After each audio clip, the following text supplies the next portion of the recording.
in the Canadian Environmental Protection Act. Thank you. We'll go to Mr. Redekop now for 5 minutes. Thank you, Minister, for being here. I want to read from the proposed offset credit regulations that were released last week.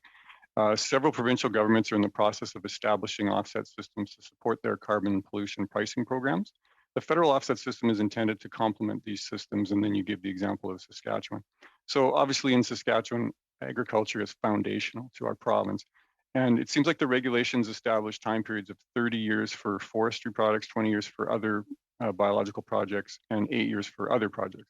So under this framework, a crop has to be in the ground for 20 years to claim a carbon tax, a carbon credit. Now, of course, that's impossible if a crop has a 4 to a 6 month turnaround time. So how do you on one hand say that this is part of the pan-Canadian framework and recognize the offset system that Saskatchewan is putting in place, and yet not recognize agricultural crops? Well, as I say, this is the beginning of the conversation on offsets. What we published was an initial framework. Obviously, there will be comment on the initial framework. They're not actually the specific offset protocols. Those come next. One of them certainly is agriculture related. The other one is forestry related. There are 4, and there probably will be more going forward. The idea is obviously to enable the creation of credits associated with sequestration options, and to be able to monetize those for farmers or for others in the context of the industrial output-based pricing system. But in terms of the specifics around the years, maybe I can ask Christine Hogan, my deputy, just to respond. Well, no, that's fine. I think I understand that part of it. But I guess if Saskatchewan then decides to recognize agricultural crops in their offset system, does it make sense then that you will recognize them in terms of what your regulations will say? That's certainly the intent. Obviously, the offset systems in a province, in any province, would need to have the kind of integrity with respect to the offset itself as the federal system. But the idea is not to duplicate things that the provinces, or some of the provinces, may already be doing. And the idea would be to align. Yes. Okay. So if Saskatchewan decides that a 6-month crop is part of their offsets, that will then be qualified to receive federal carbon credits then? Again, I mean, as I say, this initial framework was only published a week ago. Part of the work that's ongoing is to have these conversations with provinces and territories to ensure that we actually have a common understanding about how they will work together.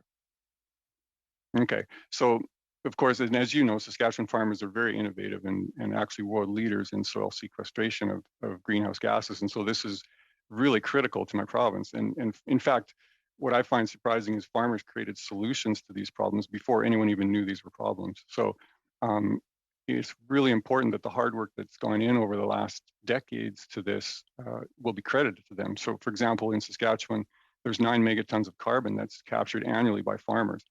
Will they be able to get their credits for that?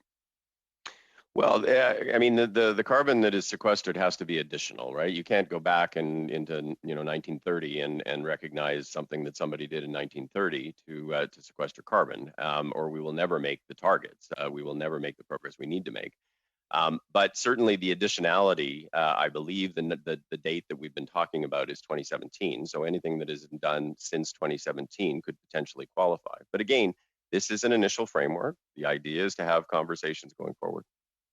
Well, I can tell you that in Saskatchewan, there's going to be a lot more push for the 9 megatons of carbon that's sequestered through agriculture to be credited towards this program, because otherwise, how do farmers have done a lot of work on this over the years, and how do you look them in the eye and tell them? Well, Mr. Redekop, I mean, the unfortunate thing is we are where we are in terms of greenhouse gas emissions, and every different group and every different province and territory would make a similar claim. Manitoba makes the same claim for the investments that they've made in hydroelectric power, as would British Columbia. At the end of the day, if all you're doing is recognizing things that were done 20 years ago, you will never make the progress on climate action that the world needs to make. So Saskatchewan's goals are to develop and implement an offset system that creates additional value for actions that result in carbon sequestration or reduced emissions. So yep.